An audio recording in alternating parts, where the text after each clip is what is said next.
दुनिया में सबसे पीछे है तो उसकी वजह यही है कि हम इल्म से दूर हैं। जब हम इल्म से करीब हो जाएंगे तो खुद ब खुद हमारी अपनी जिंदगियों से जहालत का खात्मा होगा, अंधेरों का खात्मा होगा और एक नई इनकलाबी तब्दीली आएगी। और ये बात और ये जुमले अकबरुद्दीन ओवैसी अपनी 25 साला इंतखाबी कामयाबी के तजुर्बात को बयान नहीं कर रहा है, बल्कि इंतखाबी मैदान में आने से पहले अकबरुद्दीन ओवैसी ने इस बात का एहसास किया था कि अगर हमको जिंदगी में आगे बढ़ना है और अपनी कौम को आगे बढ़ाना है तो बेशक इत्तेहाद वो मरकज सियासी के साथ साथ अगर कोई चीज जरूरी है तो वो चीज थी और है और रहेगी, वो सिर्फ और सिर्फ इल्म है और सिर्फ इल्म है। और इल्म की शमह को रोशन करने का वादा किया। 25 बरस पहले एक 25 बरस का नौजवान अपने जवानी के जोश में आगे बढ़कर आया, कौम की न सिर्फ रहनुमाई करने के लिए, कौम की न सिर्फ खिदमत करने के लिए, बल्कि एक तालीमी इनकलाब को बर्पा करने का अज़्म व इरादा, वो नारा बुलंद करता हुआ आगे आया। तो लोग उस वक्त उस नौजवान पर खै मारते थे या उस नौजवान का मजाक उड़ाते थे या उस नौजवान के उस जज्बे को की कदर करने के बजाय ये कहते थे कि चलो एक और का इजाफा हुआ, बातें कर रहा है और अपने खिताब के सैलाब में बहा रहा है और खिताबत के जादू के जरिए ओटों को इकट्ठा करना चाहता है और अपने खिताबत के जाल में फंसाकर आवाम को हथेली में जन्नत दिखा रहा है। लेकिन अकबरुद्दीन ओवैसी सिर्फ जबान से अदा नहीं कर रहा था जुमलों को, बल्कि आज दुनिया देख रही है कि तालीमी इदारों का जाल चंद्रायन गुट्टे में जो बिछाया गया है यह अपने आप में न सिर्फ एक मिसाल है, बल्कि रहती दुनिया तक लोग देखेंगे कि ये इमारतें खड़ी रहेंगी और इन इमारतों के जरिए हजारों बच्चे अपनी जिंदगियों के अंधेरों को निकालेंगे, नए उजालों को बांटेंगे और कौम से जहालत का खात्मा करते हुए कौम के मुस्तकबिल को एक सुनहरी डगर पे ले जाकर खड़ा कर देंगे। आज ये काम हम कर रहे हैं तो ये काम हम किसी का हक मार कर या ये काम हम किसी को लूट कर या ये काम हम किसी को धोखा देकर नहीं कर रहे हैं। हम ये काम अपनी जात से कर रहे हैं, किसी के सामने हाथ फैलाए बगैर कर रहे हैं।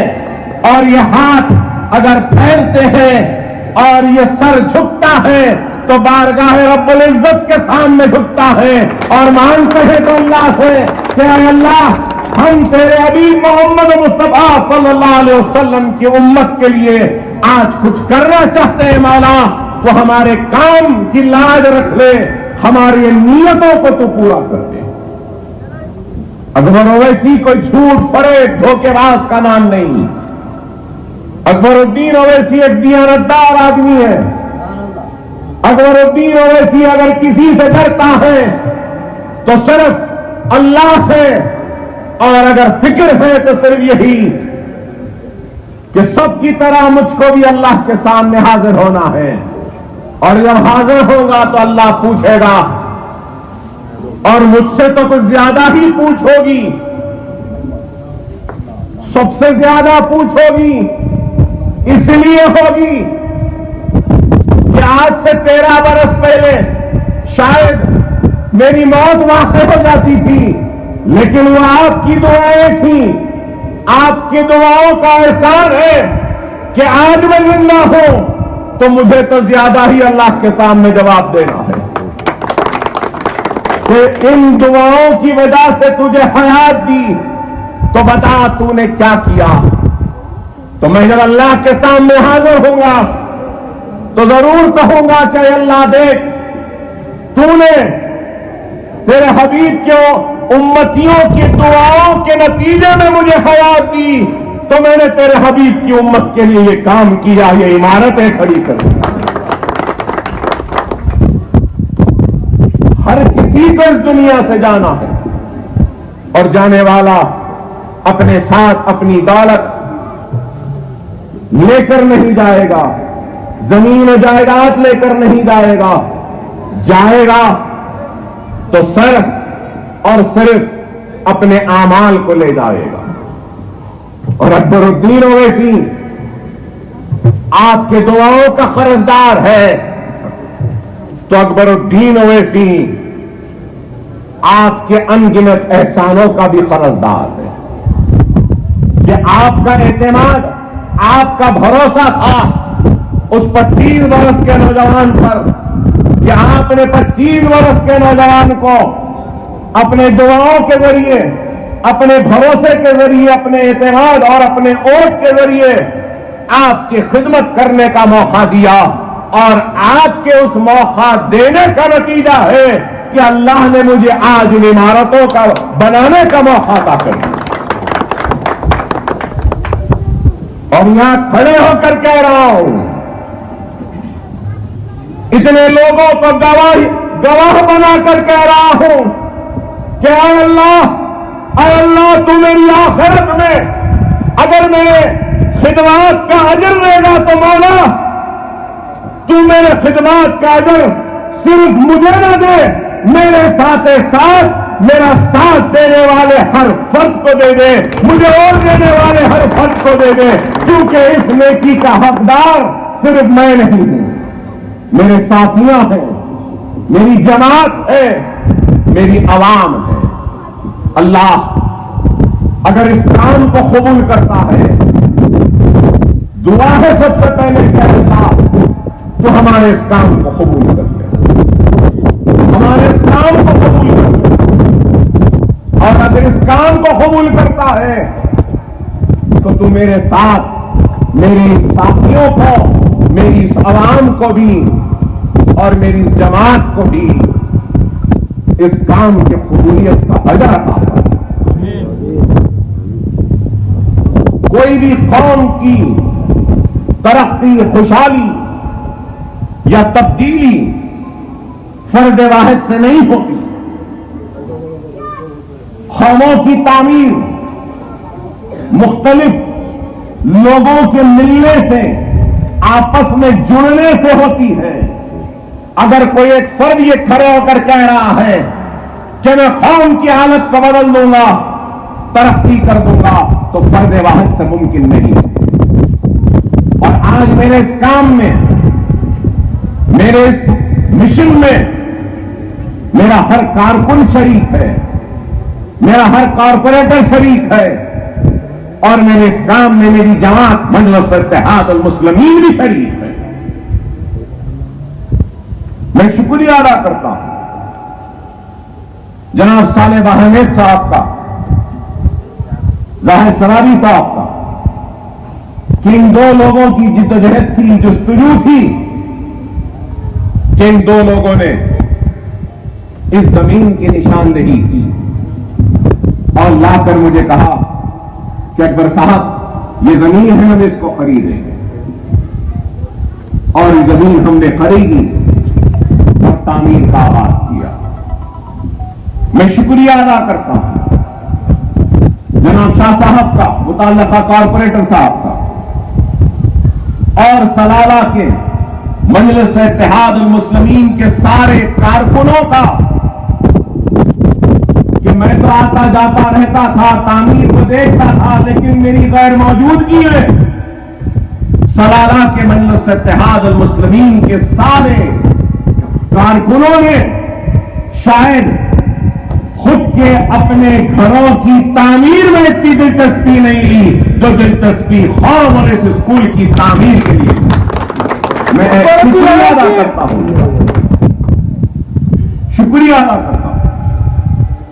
मैं बताना यह चाह रहा हूं कि अकबरुद्दीन ओवैसी कभी कोई कामयाबी का सहरा अपने सर पे नहीं बांधता और कोई कामयाबी फर्द वाहिद से मुमकिन नहीं। खुदा रा इस बात को समझो, जब तक तुम्हारे साथ मुखलिस, दियानतदार, ईमानदार, मेहनती लोग नहीं जुड़ेंगे तो वो काम मुमकिन नहीं। मैं अल्लाह का शुक्र अदा करता हूं कि अकबरुद्दीन ओवैसी को अल्लाह सुब्हाना तआला ने दियानतदार, मुखलिस, मेहनती लोगों का साथ भी दिया। शायद मैं नाम लेना किसी का भूल रहा हूं तो मुझे माफ करें, मगर हमने काम किया। हमारे डायरेक्टर साहिबान हैं, जनाब अनवार साहब जामे निजामिया को, जनाब अजीज अहमद साहब, जनाब नसीर गयास साहब सहाफत की दुनिया से ताल्लुक रखने वाले, जनाब अरशद साहब इंजीनियर हैं, सिविल इंजीनियर, ये इंजीनियरिंग फील्ड से ताल्लुक रखने वाले, हमारे स्कूल के और एक डायरेक्टर जनाब सादत अली अकबर साहब जो बैंकिंग सेक्टर के से ताल्लुक रखने वाले, हमारी और एक खातून डायरेक्टर साहिबा मोहतरमा अमतुल साहिबा जो पीएचडी एंड डॉक्टर हैं, डॉक्टरेट पीएचडी हासिल की ह्यूमन रिसोर्स में। तो हम ये सारे लोगों की एक टीम है जो हम टीम बनाकर काम करते हैं। आज दुनिया हैरत करेगी कि कैसे हो रहा है ये काम। अरे आप बताओ, इंसान जिंदगी में एक छोटा सा घर बना लेता है तो खुशियां मनाता है, मसरत का इजहार करता है, जश्न मनाता है, दावतें देता है। अरे हमारा ये पहला स्कूल नहीं, नशे में नगर तालाब कट्टे में हमारा स्कूल, रियासत नगर में हमारा स्कूल, अंबरपेट में हमारा स्कूल, उसके बाद हाफिज बाबा नगर में हमारा स्कूल, नरसी फूलबाग में हमारा स्कूल, फिर उसके बाद बल्लागुड़े में हमारा स्कूल। हमारा ये स्कूलों का जाल बिछता गया और आज ये 7वां स्कूल का आगाज होने जा रहा है और ये 7वें स्कूल या 8वें स्कूल का आगाज हो रहा है। इस 8वें स्कूल के बाद में फिर इंशाअल्लाह ताला उमर कॉलोनी हाफिज बाबा नगर में 15 दिन के बाद एक और एक स्कूल का आगाज होने जाने वाला। फिर उसके बाद में हम ये स्कूल होने के बाद भी हमारा काम रुकने वाला नहीं है। उमर कॉलोनी के बाद रियासत नगर जमाल कॉलोनी में भी एक इमारत नहीं बनी है। इंशाअल्लाह 20-25 दिन में उसका भी इफ्तिताह होगा। वहां पे हम जूनियर कॉलेज का भी आगाज कर चुके हैं। और Ballaguda Fatima Owaisi KG to PG campus को देखिए कि कैसा कैंपस है। अगर कभी जाना हो वह आपके वहां से गुजर हुई तो देखिएगा अपनी आंखों से कि चंद्रायन गुट्टे की आवाम में, चंद्रायन गुट्टे के MLA ने, चंद्रायन गुट्टे की आवाम